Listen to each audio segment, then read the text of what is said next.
নমস্কার, দেখছেন নিউজ 18 বাংলা। আপনাদের সঙ্গে রয়েছে আমি সৌমাদিত্য। শুরুতেই যে খবরে চোখ রাখবো, পদ্মশ্রী পুরস্কার ফিরিয়ে দিলেন লেখিকা গীতা মেহতা। তিনি ওড়িশার মুখ্যমন্ত্রী নবীন পটনায়কের বোন। বর্তমানে নিউ ইয়র্কে থাকেন তিনি। সেখান থেকেই বিবৃতি দিয়ে পুরস্কার না নেওয়ার কথা জানান লেখিকা। বলেন, লোকসভা নির্বাচনের আগে পদ্ম সম্মান ভুল বার্তা দিতে পারে ভারত সরকারের পাশাপাশি, যার ফলে বিব্রত হতে হবে তাকেও। শুক্রবার রাতে পদ্ম প্রাপকদের নাম ঘোষণা করা হয়। 113 জনের সেই তালিকায় অন্যতম লেখিকা গীতা মেহতা। তার পদ্ম সম্মান ফেরানোর সিদ্ধান্তে স্বাভাবিকভাবেই বিতর্ক তৈরি হয়েছে।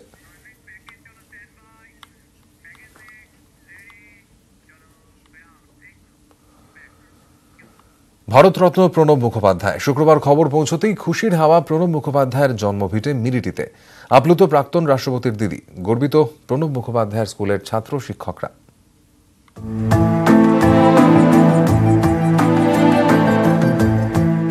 ভারতের সর্বোচ্চ অসামরিক সম্মান ভারতরত্ন পেলেন প্রাক্তন রাষ্ট্রপতি Pranab Mukhopadhyay. In my public life, I have received much more from the people, from this country, than I have given to it. গ্রামের ছেলে পল্টুকে দেশের সর্বোচ্চ অসামরিক সম্মান, আনন্দে ভাসছে তার জন্মভিটে মিরিটে। গ্রামের ছেলে পল্টু, আর এই গ্রাম থেকেই তার যাওয়া দিল্লি, আর সেখানে সরকারের বিভিন্ন বড় বড় রাজনৈতিক মন্ত্রিত্ব পদ সামলানোর পর রাষ্ট্রপতি। আজ তিনি পাচ্ছেন ভারতের সর্বোচ্চ সম্মান ভারতরত্ন। পাশের গ্রাম পরোটাতেও একই ছবি। সেখানেই বাড়ি প্রণব মুখোপাধ্যায়ের দিদি অন্নপূর্ণা মুখোপাধ্যায়ের। ভাইয়ের সম্মানে উচ্ছ্বসিত তিনি। আমার যা লাগছে তা ভাষায় প্রকাশ করতে পারবো না। আমার সেই ছোট্ট ভাইটা আজ কোথায় উঠলো, যেখানে গেছে সেইখানে সুনামের সঙ্গে ওর কাজ শেষ করেছে, কোথাও কোনো মালিন্য নেই। 2004 সালে জঙ্গিপুর থেকে সাংসদ নির্বাচিত হওয়ার পরেই এই জঙ্গিপুর আবাস তৈরি করেন এলাকার মানুষের সঙ্গে জনসংযোগের জন্য। প্রাক্তন রাষ্ট্রপতির ভারতরত্ন হওয়ার খবরে উচ্ছ্বাস জঙ্গিপুরেও। 2004 সালে ওই কেন্দ্র থেকে সাংসদ নির্বাচিত হন প্রণব মুখোপাধ্যায়। সেখানে বাড়িও রয়েছে তার। এমনি তো ভালোই লাগছে, রাষ্ট্রপতি সাহেব তো খুব ভালো লোক। সাংসদ থাকাকালীন মুর্শিদাবাদ জেলায় এমডিআই কলেজ ও আলিগড় মুসলিম ইউনিভার্সিটির ক্যাম্পাস তৈরিতে উদ্যোগী হয়েছিলেন প্রণব মুখোপাধ্যায়।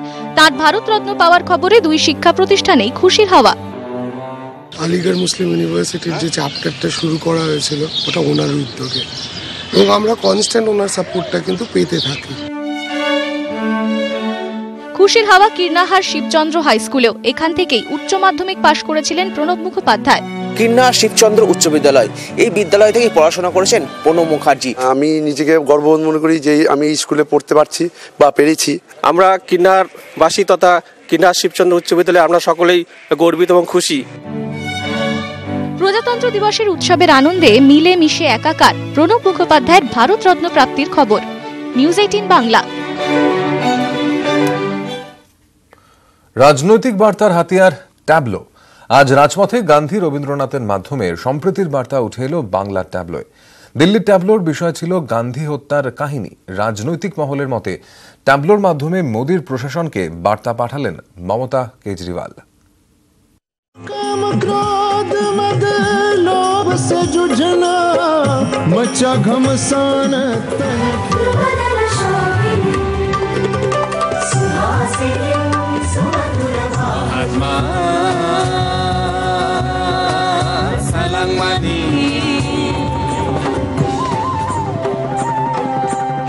মহাত্মা গান্ধীর জন্মের সার্ধশতবর্ষে প্রজাতন্ত্র দিবস, তাই গান্ধীজিকে রাজ্যের ট্যাবলোর বিষয় হিসেবে তুলে ধরার প্রস্তাবটা দিয়েছিলেন খোদ প্রধানমন্ত্রী নরেন্দ্র মোদী। বিজেপিকে বার্তা দিতে সেই প্রস্তাবই সুকৌশলে ব্যবহার করলেন বিরোধী দলের নেতারা। The West Bengal tableau highlights two key aspects of the life of Mahatma Gandhi. His stay at Kolkata. প্রজাতন্ত্র দিবসে কুচকাওয়াজে পশ্চিমবঙ্গের ট্যাবলোর থিম ছিল বেলেঘাটায় গান্ধীজির অনশন। সদ্য স্বাধীন দেশে হিংসা থামাতে অনশনের পথ বেছে নিয়েছিলেন গান্ধীজি। মৃত্যুর আগে যা ছিল তার শেষ অনশন। গান্ধীজির পাশাপাশি বাংলার ট্যাবলোয় জায়গা করে নিয়েছিলেন কবিগুরু রবীন্দ্রনাথ ঠাকুরও।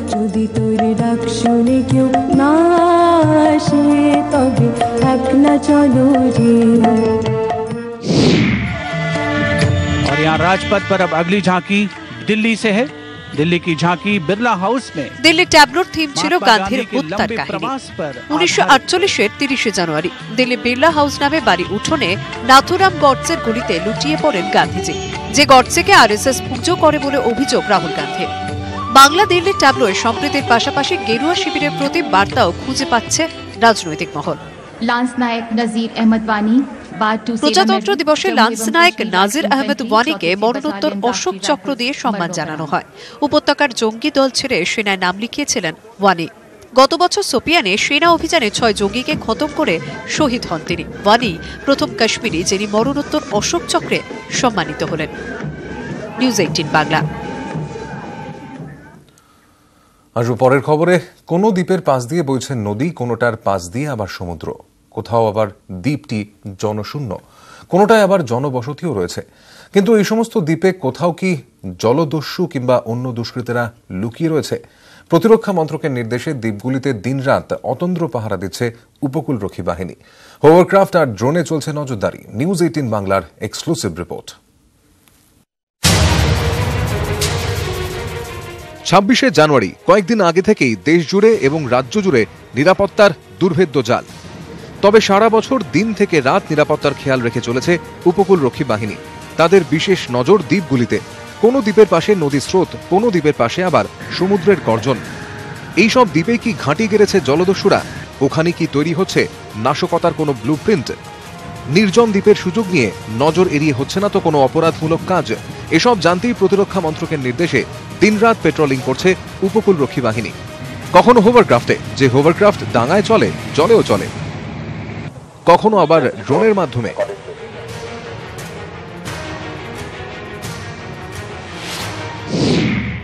জনবসতিপূর্ণ ফ্রেজারগঞ্জ, ঘোড়ামারা এবং সাগরদ্বীপে চলছে পেট্রোলিং।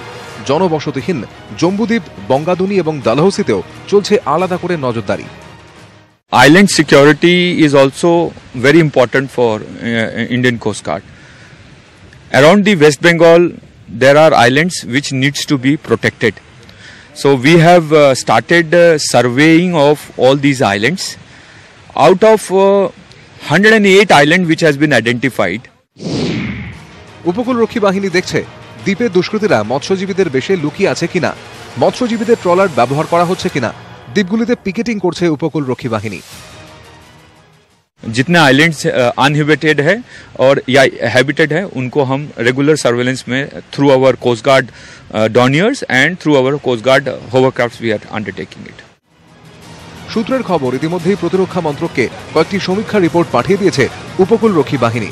26শে জানুয়ারির আগে হোক কিংবা পরে অতন্দ্র প্রহরায় রাজ্য ও লাগোয়া দ্বীপগুলিতে উপকূলরক্ষী বাহিনী। সুজিত ভৌমিক, নিউজ 18 বাংলা।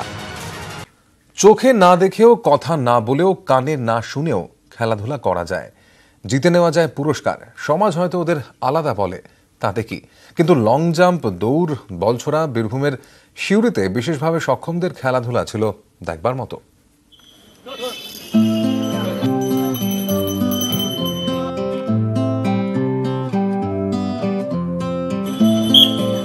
বল ছোড়া, দৌড় প্রতিযোগিতা, লং জাম্প বা অন্য খেলাধুলা, ওরা দেখিয়ে দিল ওরাও কম যায় না।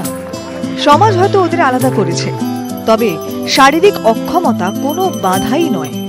ইচ্ছের জোরে হেলায় জিতে নেওয়া যায় প্রতিযোগিতা। বীরভূমের সিউড়িতে দৃষ্টিহীন স্কুল ও মুকবধির স্কুলের ছাত্রছাত্রীদের নিয়ে প্রতি বছরই ক্রীড়া প্রতিযোগিতার আয়োজন হয়। এবারও সেই আনন্দে ভাসল এক ঝাঁক কিশোর কিশোরী।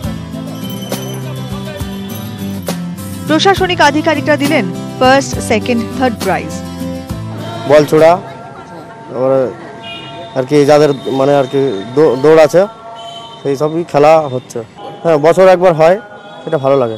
আমি রানে ফার্স্ট হয়েছি, শর্ট পাটে, অকিনেসে। সারা বছর অনেকেই হয়তো বিদ্রুপ করে, তবে পাশে থাকেন শিক্ষকরা।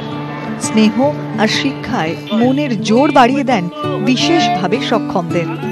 খেলাধুলার প্রতিযোগিতাতেও শিক্ষকের ভূমিকাও তাই ভোলার নয়। এদেরও রেস আছে, লং জাম্প আছে, শর্টপাট আছে, কিন্তু কিছু স্পেশাল ইভেন্ট আছে, যেমন ওয়াকিং রেস, হ্যাঁ, যেমন ক্রিকেট বল থ্রোয়িং, এইগুলো হচ্ছে ব্লাইন্ডদের স্পেশাল সুযোগ যদি আমরা করে দিতে পারি তাহলে এরাও কিন্তু সাধারণ ছেলে মেয়েদের থেকে কোনো অংশেই কম নয়। একদিন প্রতিদিন একটু একটু করে লড়াই করে ওরা, প্রতিবন্ধকতাকে হেলায় হারায়, এগিয়ে চলে ভবিষ্যতের পথে। প্রজাতন্ত্র দিবসে আরও একবার জীবনের জয়গান গেয়ে গেল ওরা। শিউরি থেকে সুপ্রদীপ দাস, নিউজ 18 বাংলা। ঈর্ষার রঙে মন রাঙিয়েছে সংসার, মুছে যাচ্ছে সম্পর্কের মধুরতা। নিজের সন্তানকে ভালো রাখতে কতটা নিচে নামতে পারেন মা বাবা, নামতে পারেন কতটা নিচে, কেমন সে ঈর্ষার রং জানেন কি? শাকিব শেখ 3-3.5 বছরের শিশু। ঘুম ভেঙেছিল বেলা 9টা নাগাদ। তারপর দুধ খেয়ে খেলতে গিয়েছিল খুড়তুতো বোনের সঙ্গে। তারও ওই একই বয়স, প্রায় সমবয়সী। দুজনের দারুণ দোস্তি। রাতে ঘুমের সময়টুকু ছাড়া দুজনের সারাদিন কাটে একই সঙ্গে। কিন্তু তারপরে আর ফিরে আসেনি শাকিব। আমি 9টার সময় ঘুম থেকে উঠেছে, 9:30 সময় ঘর থেকে বেরিয়েছে, ঘরেই খেলছিল। বললো যে মা আমি পাশের বাড়িতে যাচ্ছি খেলতে। আমি বললাম আচ্ছা ঠিক আছে যা। দিয়ে চলে গেছে খেলতে, ওর পরে আর আসেনি ঘরে। ঠিক সেই সময় পুকুরে জাল ফেলেছেন শাকিবের ঠাকুরদা শেখ আব্দুল ওয়ারিস। আশেপাশে পাড়ায় খুঁজেছেন বাড়ির লোকজন, প্রতিবেশীরা, কিন্তু কোথায় হদিশ মেলেনি 3 বছরের শাকিবের। ঘর থেকে ওই ঘরে গেছে, যাওয়ার পর থেকে খুঁজে পাওয়া যাচ্ছে না। আমরা খোঁজাখুঁজি করছি, আর সেই সময়তেই ও মনে হয় বাচ্চাটাকে মেরে ব্যাগের মধ্যে ভরে দিয়েছিল। তারপর আমরা ওইদিকে চারিদিকে ওই পাড়ার দিকে মাঠের দিকে খোঁজাখুঁজি করছি। তারই মধ্যে ও মোটামুটি প্রায় 10:30-11টার মধ্যে বাড়ি থেকে ব্যাগটা নিয়ে বেরিয়ে গেছে। ওখানে রাজমিস্ত্রি কাজ করছিল, তারা দেখেছে ব্যাগ নিয়ে যেতে ওকে। আমাদের তো এই ঘরে আমরা তো দেখতে পাই না, আমরা তো চারিদিকে খোঁজাখুঁজি করছি। কোথায় গেছিল মেজ বৌমা? শেষ পর্যন্ত কি খুঁজে পাওয়া গেল শাকিবকে? জানতে দেখুন শনিবারের চার্জশিট ঈর্ষার রং, রাত 8:30টায় নিউজ 18 বাংলায়।